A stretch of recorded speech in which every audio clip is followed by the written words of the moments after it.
Assalamualaikum. Hai. InsyaAllah hari ini kita akan mempelajari berkaitan sunat ab'ad dan sunat hayat. Sunat ab'ad dan sunat hayat amatlah dituntut di dalam solat supaya solat kita menjadi lebih sempurna. Sunat ab'ad.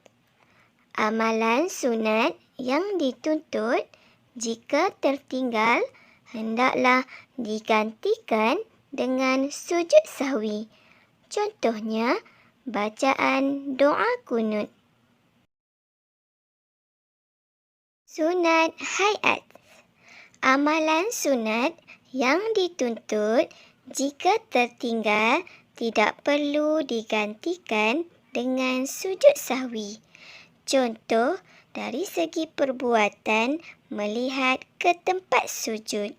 Dari segi bacaan membaca salam kedua. Contoh sunat ab'ad. Pertama, duduk dan membaca tahiyat awal. Kedua, membaca selawat ke atas Nabi Muhammad sallallahu alaihi wasallam ketika tahiyat awal.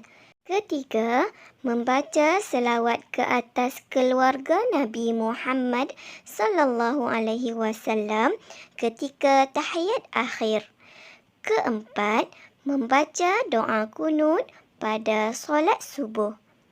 Kelima, berdiri semasa membaca doa kunut. Dan yang keenam, berselawat ke atas Nabi semasa membaca doa kunut. Murid-murid, contoh sunat ab'ad ini jika tertinggal hendaklah digantikan dengan sujud sahwi. Bagaimana sujud sahwi? Murid-murid perlu lihat video ini sehingga habis. Contoh sunat hayat dari sudut perbuatan.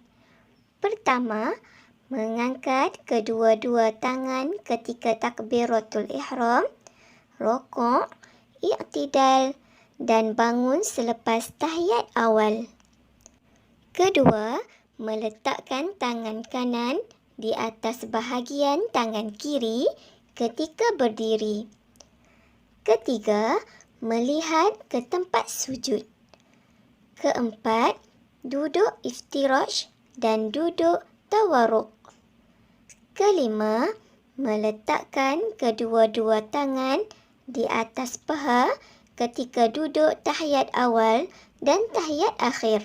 Dan yang keenam, memalingkan muka ke kanan dan ke kiri ketika memberi salam. Murid-murid, perbuatan yang disebut tadi adalah sunat hayat. Sunat hayat ini tidak perlu digantikan dengan sujud sahwi, tetapi amatlah dituntut di dalam solat. Contoh sunat hayat dari sudut bacaan. Pertama, melafazkan takbiratul intiqalat, iaitu yang mengiringi setiap perpindahan perbuatan dalam solat.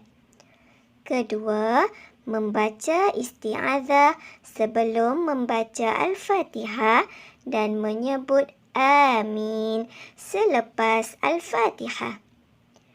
Ketiga, membaca doa iftitah. Keempat, membaca surah selepas membaca Al-Fatihah pada rakaat pertama dan kedua. Kelima, menyaringkan suara pada bacaan Al-Fatihah dan surah pada rakaat pertama dan kedua ketika solat subuh, maghrib, isyak dan solat Jumaat. Keenam, membaca tasbih ketika rukuk dan sujud.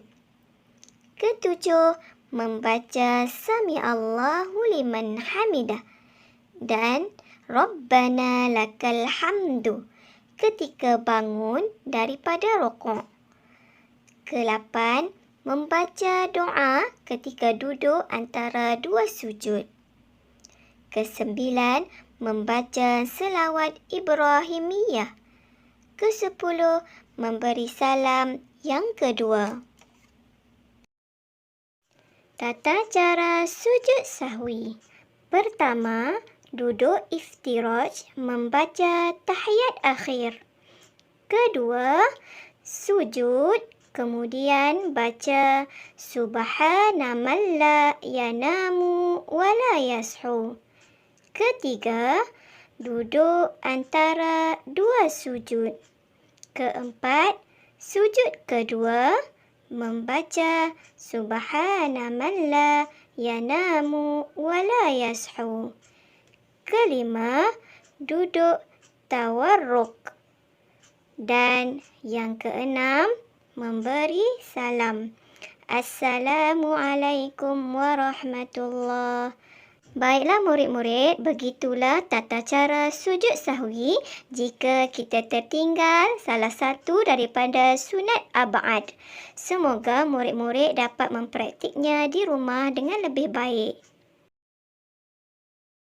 Murid-murid, jangan lupa hafal doa sujud sahwi. Jom kita ulang sekali lagi. Subhana man la yanamu wa la yashu. Subhana man la yanamu wa la yashu. Maksudnya, Maha Suci Allah yang tidak tidur dan tidak lupa. Semoga solat kita lebih sempurna dan diterima oleh Allah Subhanahu Wa Taala. Sampai di sini saja pembelajaran kita pada hari ini.